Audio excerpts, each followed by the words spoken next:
You guys are early. What are you doing here? I I haven't even finished my breakfast yet. Let me finish this and then we can start the video. What's up, guys? It is Shane Scott back again with another video.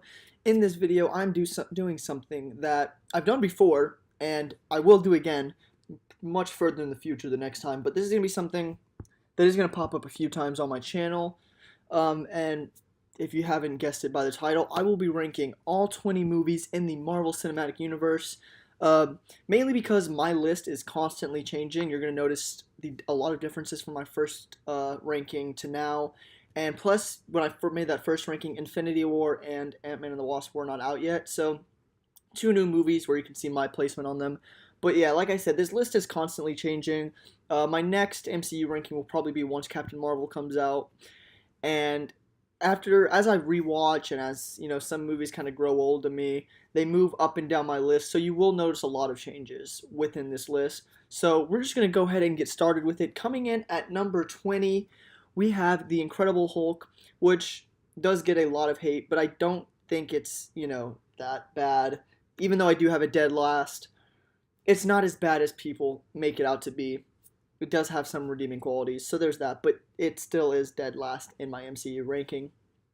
Coming in at 19, I have Iron Man 2, and for me, the only real redeeming quality for this is Robert Downey Jr. as Tony Stark. I'm not a fan of Whiplash, he's a boring villain, and I don't really like any of the other characters. War Machine in this is just, for his introduction, he's just a basic sidekick for Iron Man in this movie. And it's just, there's nothing too special for me about Iron Man 2. Coming in at 18, Thor the Dark World. And I know I had this movie dead last in my previous ranking. And I moved this up a few spots over in Hulk and Iron Man 2. Mainly because of Loki. I'm a huge fan of Loki and especially his arc in this movie. So I enjoyed that kind of just storyline more than I enjoyed any of the other storylines in Iron Man 2 and Incredible Hulk. So that's what puts that over those two. Coming in at 17, I have Iron Man 3, which I don't think is a terrible movie. The Mandarin twist always throws me off, and it kind of just takes me out of the movie, and I have to kind of get back in, and then I'll kind of remember that Aldrich Killian's the villain, who I'm not a fan of. And it's just, the only thing I really enjoy about this movie is the arc with Tony's PTSD from the first Avengers movie. So I do like that, but other than that, that's really all I like about Iron Man 3. Coming in at number 16, I have the first Thor movie, which, like Thor the Dark World, the redeeming quality is Loki in this movie. When Thor first showed up in the MCU, they kind of bitched him, He didn't get, all this, what he deserves, pretty much. After watching Ragnarok and Infinity War, we are seeing the God of Thunder, but in these first two Thor movies, we weren't really getting that as much. So it's kind of, especially now after we've seen Thor, fight in Infinity War and in Ragnarok the way he does, it's kind of like, God, he's so weak in those other movies, so just, that's why Thor is that low.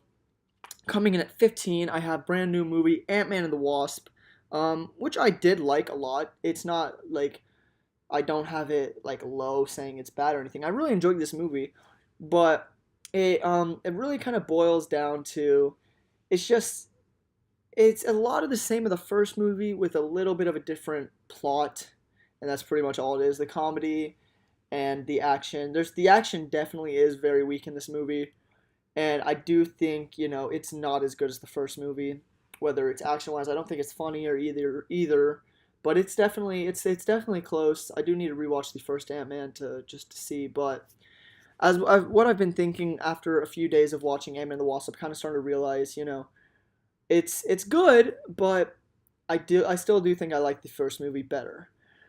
And with that said, coming in at 14, I do have the first Ant-Man, which is another movie I like, but at the same time, it boils down to a basic origin story in the MCU with just a little bit of a funnier character. Yellow Jacket as villain is just awful. He's not good at all. And yeah, so Ant-Man's there, but it's just a basic origin story. Coming in at 13, I have another pretty basic origin story in Doctor Strange with an even worse villain in Caecilius. But the reason why I put this one higher is I just love the action and the fight scenes in this movie. I love all the magic that they use. and I could just watch, Doctor Strange do all these different magic tricks pretty much all day and be satisfied. So that's why I got Doctor Strange right above Ant-Man. Coming in at 12, I have Avengers Age of Ultron, which definitely was a letdown after the first Avengers movie, but it's really not that bad. I would have liked a better Ultron, and that's pretty much my biggest complaint with the movie. But yeah, that's why I'm pretty sure I moved Age of Ultron a little bit higher from my original ranking. I could be wrong, though. I honestly don't remember that one, but that's okay. Coming in at 11, I have the first Iron Man, which it is, it is a classic. I mean, I wouldn't say a classic, but it's like, it's classic MCU. There we go. Because it's the first MCU movie, but at the same time, it's just kind of, it's just the origin story, and especially now, after all these big movies that have come out, it kind of just starts to water it down a little bit, I guess. That's with all the origin stories, pretty much. But I still do love the original Iron Man with all my heart. It still holds up to this day. I can watch that movie and enjoy myself multiple times. But yeah, there's at 11 we got Iron Man. At 10, I have Captain America: The First Avenger, which, from a movie standpoint, this movie definitely is weak in points, but I do have a very big personal bias because, he's my favorite. So I do have a little bit of a bias with Captain America: The First Avenger. Movie will always have a place in my heart. So yeah, that's why I got it in the top 10. Coming in at 9, I have the Black Panther, which boiled down is pretty much just another basic origin story with a superhero. Except it doesn't take time to introduce T'Challa and things like that because he was introduced in Civil War. But it is kind of the introduction to Wakanda and a bunch of the other characters, that live there, a bunch of T'Challa's family. And the reason why I put this higher than a movie such as Ant-Man and Doctor Strange is because of the villain. And Killmonger is one of the best villains we've had in the MCU, I think. Not the best. He's definitely up there. I'd put him probably third, fourth maybe. But that's why I have him a little bit higher than those other origin stories. Coming in at 8, I have SpiderMan Homecoming, which this movie is just downright fun. It's just a super, super fun movie. And I enjoy this movie every single time I watch it. Tom Holland is so fun to watch just in his high school, like as Peter Parker and as Spider-Man. Michael Keaton as the Vulture is fantastic. I'm excited for him to come back in Far From Home. And just overall, I love Spider-Man Homecoming, and I will continue to love that movie. Moving down a lot in my ranking, not a lot, but a few spots, is Captain America: Civil War. And my main reason for that, I kind of talked about this in my Ant-Man and the Wasp review, but basically, this movie, I think it would have worked better if the main conflict was just splitting up the Avengers, and if they'd found another way to do it, maybe it was just with Bucky.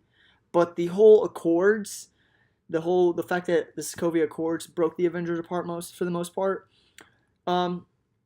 really just bothers me, especially due to the fact, mainly, exactly due to the fact that the Sokovia Accords have not made shit in the MCU since Civil War, apart from Ant-Man and the Wasp, which is the only time in the MCU movie where it's actually, you see superheroes being reprimanded for their actions due to with these accords. Other than that, they're mentioned every now and then, but Spider-Man was able to be Spider-Man in his whole movie without having to worry about the cords, anything like that. So it's kind of like, what is the point of them? I feel like if they wanted to break up the Avengers, they should have done it another way than using the accords, because the accords don't mean shit now. But yeah, so that's why Civil War is kind of dropping, because every time I watch it, I'm kind of like these don't mean anything, But yeah, coming in at number 6, Guardians of the Galaxy, which is still one of my favorite movies in the MCU. I love it with all my heart. Super fun to watch, super funny group of characters. I love all the Guardians, especially in this one, because I love Groot in this one. I'm not a fan of baby Groot. Teenage Groot's a little bit better, but I'm still not a huge fan of him. Just plain old Groot is what I love, so that's why Guardians of the Galaxy is number 6. Coming in at 5 is Thor Ragnarok. Another great movie. I love this one, and this is where Thor finally gets to his pretty much full potential. I'm not full, but you see just how strong Thor actually is in this movie for the first time, so that was great. The supporting cast in this movie is great with the Hulk. He finally gets some more character to him, and they do it great in Ragnarok. I love the characters of Valkyrie, Korg, some of the other side characters. Loki's great in this movie as well, and Hela's a pretty cool villain. Coming in at 4, if you watched my first ranking video, I'm pretty sure this movie jumped 9 spots, and that is Guardians of the Galaxy Volume 2, which in my first ranking, I kind of talked about that I was very disappointed by this movie, and I've rewatched this movie on multiple times, and I watched Avengers Infinity War, and I was already a fan of Star-Lord. I really like Star-Lord. But after watching Infinity War and then Guardians of the Galaxy Volume 2 a few more times, I kind of started to realize how much I love Star-Lord.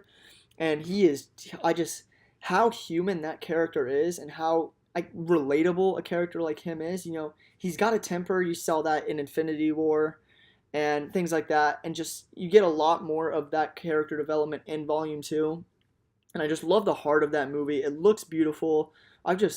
I've really started to realize how much I love Volume 2, and it is holding a place in my heart right now.